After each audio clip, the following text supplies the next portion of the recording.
तो मुंबई हवाई अड्डे पर एक बार फिर से अफरा तफरी का माहौल देखने को मिला। दरअसल जो यात्री थे वो यहां पर काफी परेशान नजर आ रहे थे और उनकी परेशानी की वजह थी मुंबई से वियतनाम की ओर जाने वाली जो फ्लाइट थी उसको लेकर। दरअसल रात को ही ये फ्लाइट ने उड़ान भरनी थी, लेकिन रात से लेकर सुबह बीत जाने तक यात्रियों को इस फ्लाइट के बारे में किसी भी तरीके की कोई जानकारी थी वो नहीं मिल पा रही थी। वियतनाम जाने वाली जो फ्लाइट थी उसके बारे में एयरपोर्ट प्रबंधन की ओर से किसी भी तरीके की कोई जो जानकारी थी वो यात्रियों तक नहीं पहुंचाई जा रही थी और यात्री रात से वेट कर रहे थे। सुबह तक वेट करते करते जो लोगों का जो गुस्सा था वो अब सामने आने लग गया था, क्योंकि लोग अपनी फैमिली के साथ जो थे वो एयरपोर्ट पर वेट कर रहे थे और तमाम तरीके की जो सुविधाएं जो होती हैं एयरपोर्ट पर वो देनी चाहिए थी, लेकिन लोगों को पानी तक की जो व्यवस्था थी वो नहीं मिल पा रही थी। लोग ठीक से सो नहीं पा रहे थे, रात के जो थे वो थके हुए थे और पूरी फैमिली थी वो काफी देर से वेट कर रही थी। वहीं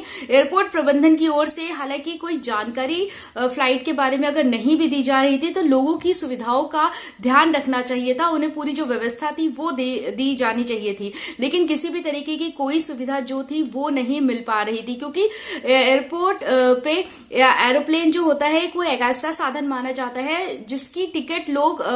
काफी जो महंगी होती है और हजारों की तादाद में जो लोग हैं इसके लिए पे करते हैं ताकि उनके समय की जो है वो बर्बादी ना हो, उनका ज्यादा से ज्यादा जो समय है वो बच सके। लेकिन जिस तरीके से एक लापरवाही एयरपोर्ट प्रशासन की सामने आई है वो कहीं ना कहीं ये बताने के लिए काफी है कि लोगों को जो सुविधा मिलनी चाहिए थी वो उन्हें नहीं दी गई है और एक लापरवाही बड़े तौर पर ये देखने को मिल रही है, जिसका खामियाजा कहीं ना कहीं इन यात्रियों को भुगतना पड़ रहा है। क्योंकि एक इंटरनेट एक ऐसा साधन माना जाता है जहां पे तमाम तरीके की जो सूचनाएं होती हैं वो लोगों को मिल जाती हैं अगर व्यक्तिगत रूप से लोगों को सूचित ना भी किया जाए। क्योंकि अगर ट्रेन की अगर बात कर ली जाए तो कौन सी ट्रेन कितनी लेट आ रही है या कितनी जल्दी है, लोगों को कितना समय और इंतजार करना पड़ेगा, ये तमाम तरीके जो सूचनाएं हैं वो इंटरनेट पर उपलब्ध होती है। लेकिन फोन पे इंटरनेट पे किसी भी तरीके की ऐसी सूचना जो कि वियतनाम फ्लाइट को लेकर नहीं दी गई थी, जिसका खामियाजा कहीं ना कहीं